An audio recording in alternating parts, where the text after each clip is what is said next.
Hello everyone, today is Friday, December 22nd, 2017, and Xur has arrived for week 15. Xur will leave on the weekly reset, which will be on Tuesday, December 26th at 9 a.m. Pacific. The flashpoint this week is Titan, so Xur can be found on Titan in the rig. Head over to the rig and you will find Xur in a cubbyhole off to the left. This week, Xur is selling Risk Runner, Lucky Pants, Wings of Sacred Dawn, and Doomfang Pauldron alongside 3 of Coins and a Faded Engram. Let's break it down. This week, Xur is selling the Energy Submachine Gun Risk Runner for 29 legendary shards. This weapon's exotic perks are Arc Conductor. When taking arc damage, this weapon becomes more powerful and resists incoming arc damage. Kills extend the time in this overcharged state, and Superconductor. When Arc Conductor is active, shots fired have the chance to become Chain Lightning and return ammo. In its neutral state, this isn't a bad submachine gun. Unfortunately, its exotic perks are very situational.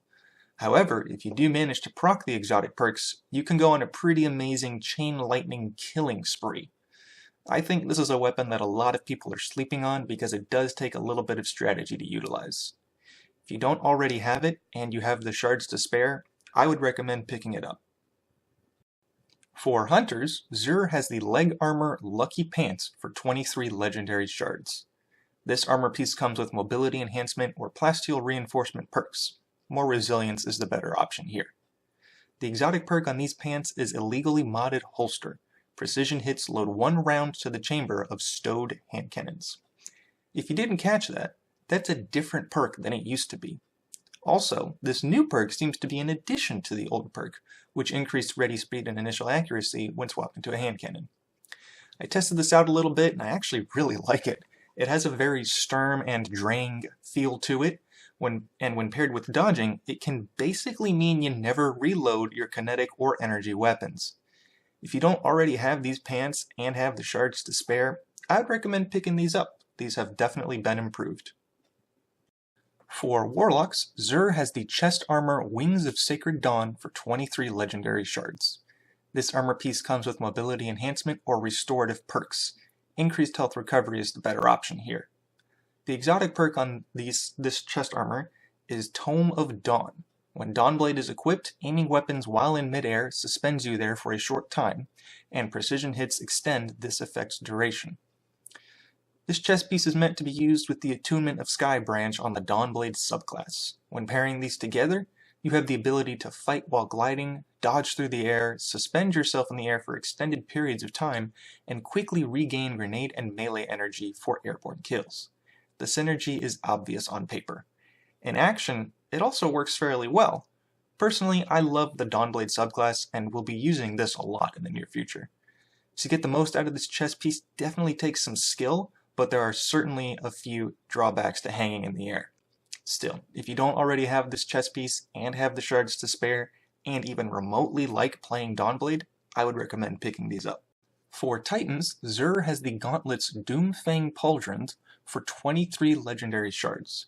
This armor piece comes with Plasteel Reinforcement or Restorative perks. Both are good options, but I usually go with increased health recovery.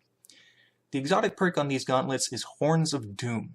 Shield Bash melee kills recharge Shield Throw, and melee ability kills recharge Sentinel Shield Super. These gauntlets are meant to be used with the Code of the Aggressor branch on the Sentinel subclass. When pairing these together, you start your super with 2 shields to throw, and you can easily earn another 4, maybe even more. Also, charged melee kills give back a chunk of your super energy regardless of which path you take. If you like throwing shields, then obviously these are the gloves for you, and you should definitely go pick them up. If you prefer Code of the Protector, you can probably skip these. Xur also sells other goodies now, like 3 of Coins and Faded Engrams. Currently, both are at least a little bit bugged, but both are maybe worth picking up if you have a lot of legendary shards to burn. Faded Engrams are available once per week account-wide, not per character, for 97 legendary shards, and are supposed to drop an exotic that you don't yet have in your collection. There are currently issues with which character you open it on, and even then getting duplicates, so maybe just think of this as a free exotic engram without any smart RNG. As you can see, I got the Aeon Safe gauntlets, which I already had. Xur also sells a single 3 of coins for 31 legendary shards if you really have a bunch to spare. 3 of coins provides a non-stacking 4-hour buff to your character that increases exotic drops from world activities by 50%. This doesn't mean that if the drop rate is normally 4%, it gets raised to 54%. Rather, it means that if the drop rate is normally 4%, it gets raised by 50% of that up to 6%. Also, they flat out don't work in heroic strikes right now. So if you really have a ton of legendary shards to spare, pick up a few. They can't hurt. And that's it for Xur this week. I actually like all of these exotics and would love to make in-depth reviews of each of them. But for now, check the description below for other people's reviews. Also, check out the video on screen now. Magic and I went into the Prestige Nightfall this week and 2-manned it using only thermite grenades.